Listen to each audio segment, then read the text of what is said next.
Hello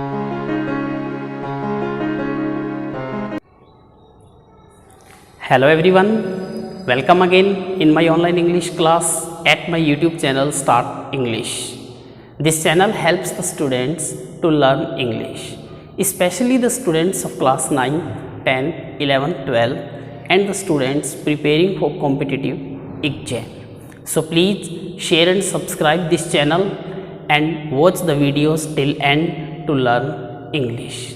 Dear ones, as we have completed the topic phonetic symbols and transcription in our first 5 videos and started the topic modal auxiliaries.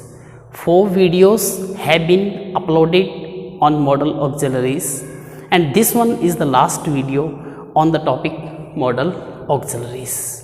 In this lecture we shall discuss the use of should, ought to, need and dare. First of all use of should. हम should का प्रयोग model के तौर पे English में कहाँ करते हैं? Should is the past form of shall, लेकिन इसके मॉडल के तौर पे इंग्लिश में अलग यूज़ हैं. First use of should is to show moral obligation and duty. हमारी नैतिक बाध्यता या नैतिक कर्तव्यों को शो करने के लिए हम शुड का यूज करते हैं. For example, we should respect our elders. We should respect our elders. Next, we should keep our promises. We should keep our promises. These sentences show our moral duty and obligation. Second use of should is to show advice, suggestions and recommendations. किसी भी तरह की सलाह सुझावों को बताने के लिए भी हम शुड का यूज़ करते हैं. For example, you should take rest. You should take rest. You should not laugh at beggars. You should not laugh at beggars. इस तरह से हम किसी सलाह सुझाव के लिए भी शुड का यूज़ करते हैं. Third one is to show formal notices and instructions. Formal notice या इंस्ट्रक्शन में भी हम शुड का यूज़ करते हैं. For example, candidates should answer all the questions. Candidates should answer all the questions. Your application should reach before 15 August. Such type of formal notices and instructions are conveyed by using should. Next one is to show negative purpose after lest. Lest के बाद किसी negative purpose को show करने के लिए भी हम हमेशा शुड का यूज करते हैं. For example, he ran fast lest he should miss the train. He ran fast lest he should miss the train. लेस्ट के बाद किसी नेगेटिव पर्पज को शो करने के लिए हम शुड का यूज़ करते हैं। He worked hard lest he should fail. Next one, to show soft commands. Soft commands को दर्शाने के लिए भी हम शुड का यूज़ कर सकते हैं। For example, you should go at once. You should go at once. Such type of the soft commands or recommendations are expressed by using should. Next, use of ought to. English में ज़्यादातर should और ought to के एक जैसे use हैं। हम should की जगह ought to और ought to की जगह should का यूज़ कर सकते हैं। बिल्कुल माइनर डिफरेंस है इन दोनों के यूज़ के अंदर। ought to हमें जहाँ ओब्लिगेशन का सेंस देता है, जबकि शुड हमें रिकमेंडेशन का सेंस देता है। यानी ought to में ओब्लिगेशन का सेंस ज़्यादा होता है, थोड़ी बाध्यता ज़्यादा होती है ought to के अंदर, जबकि शुड के अंदर जो बाध्यता है वो कम होती है। Like should, ought to is also used to show moral obligation and duty. Should की तरह ought to का प्रयोग भी हम नैतिक बाध्यता या कर्तव्य को शो करने के लिए करते हैं। For example, he is rich, he ought to help his poor friend. He is rich, ये पार्ट ही को हेल्प करने के लिए ज़्यादा ओबलाइज कर रहा है। यदि बिना इस पार्ट के हमें केवल इस सेंटेंस में ही यूज़ करना होता तो हम शुड या ought to का यूज़ कर सकते थे, लेकिन ये पार्ट इसे हेल्प करने के लिए ज़्यादा ओबलाइज करता है तो हम ought to के यूज़ को प्रेफर करेंगे। Like should, second use of ought to show advice, suggestions and recommendations. Should की तरह ought to का प्रयोग भी हम सलाह या सुझाव के लिए करते हैं। For example, he is seriously ill, he ought to take medicines regularly. He is seriously ill, he ought to take medicines regularly. यहाँ पे भी first part he is seriously ill उसे मेडिसिन्स के लेने के लिए ज़्यादा बाध्य करता है, इसलिए हम शुड की बजाय ought to को प्रेफर करेंगे।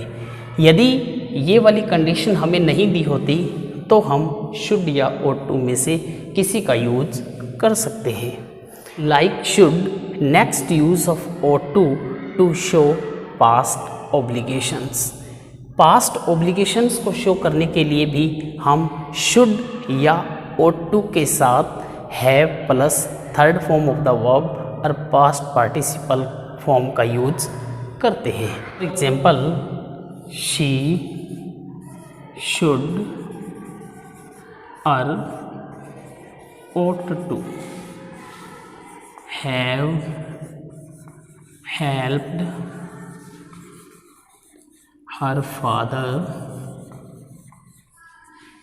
in this plight.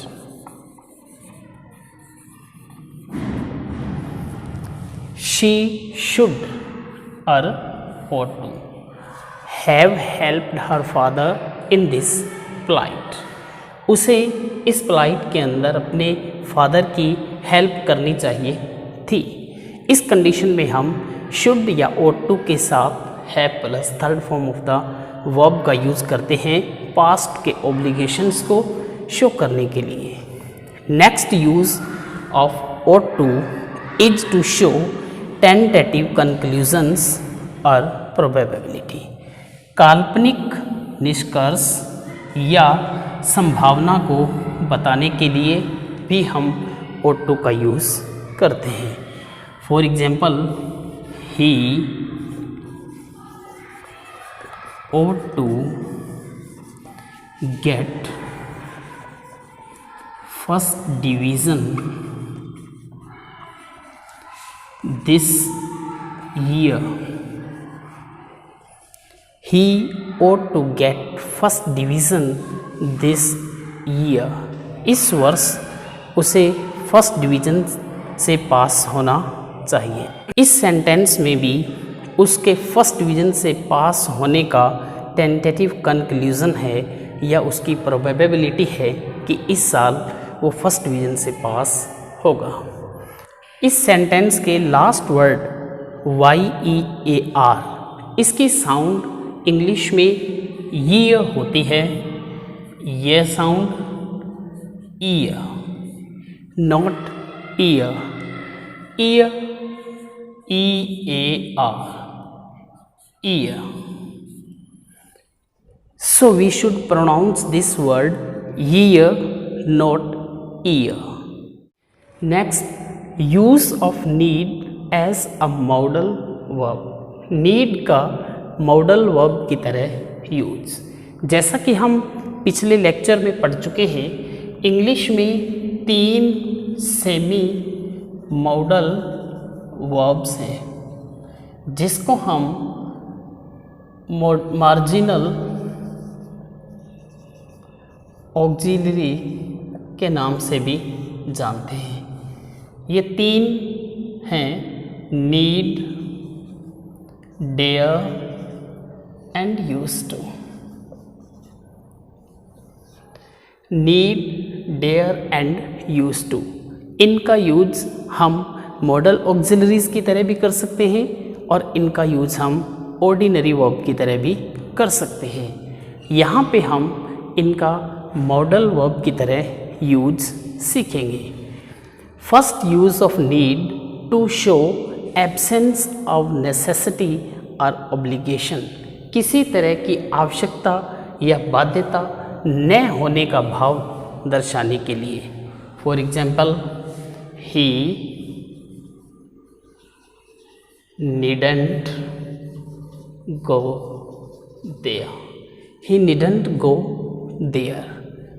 यहाँ पे हम need का यूज़ मॉडल ऑक्सिलरीज की तरह कर रहे हैं और मॉडल ऑक्सिलरीज में need का ज़्यादातर use negative and interrogative sentences में होता है। इसी तरह हम नीड का ऑर्डिनरी वर्ब की तरह भी यूज कर सकते हैं। For example, he doesn't need to go there. यहाँ पे नीड मेन वर्ब की तरह यूज हो रही है, जबकि इस सेंटेंस में ये मॉडल हेल्पिंग वर्ब की तरह यूज हो रही है। इसी तरह से इंटेरोगेटिव सेंटेंस में need he go there, need he go there. Need यहाँ पे भी मॉडल हेल्पिंग वर्ब की तरह यूज हो रही है। Next, needn't plus perfect infinitive mean needn't followed by have and third form of the verb, past participle. For example, he needn't have disclosed my name before police. He needn't have disclosed my name before police. उसे police के सामने मेरा नाम disclose करने की आवश्यकता नहीं थी। These are uses of need as modal verb. Next semi-modal, dare. Use of dare as a modal verb.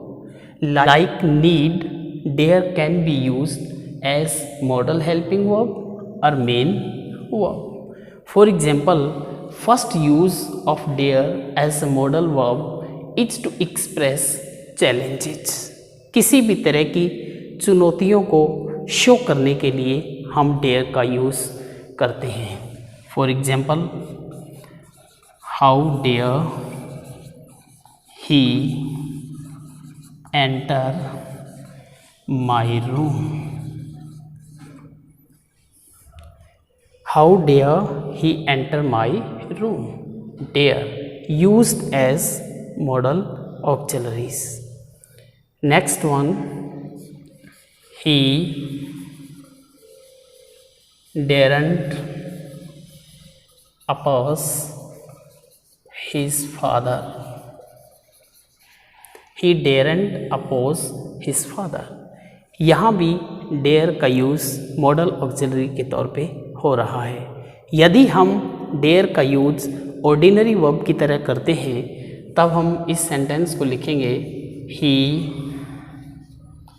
doesn't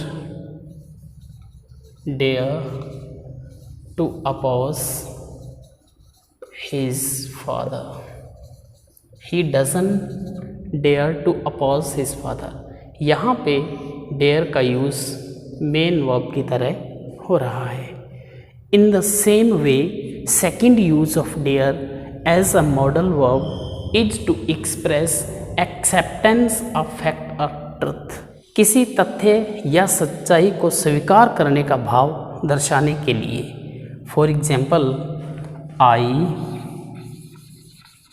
dare say he is not culprit in this case. I dare say. dare यहाँ भी modal verb की तरह use हो रहा है. In the last, to show indignation. नाराज़गी का भाव दर्शाने के लिए भी हम डेयर को मॉडल वर्ब की तरह यूज़ करते हैं. For example, how dare he say such words about me. How dare he say such words about मी. यहाँ भी डेयर का यूज़ मॉडल ऑक्सिलरी की तरह हुआ है. These are important uses of need and dare as a modal verb. We have completed uses of modals and semi-modals in English. Now try to solve question related to modals in exercise of your books. See you soon in next lecture with a new topic. Goodbye.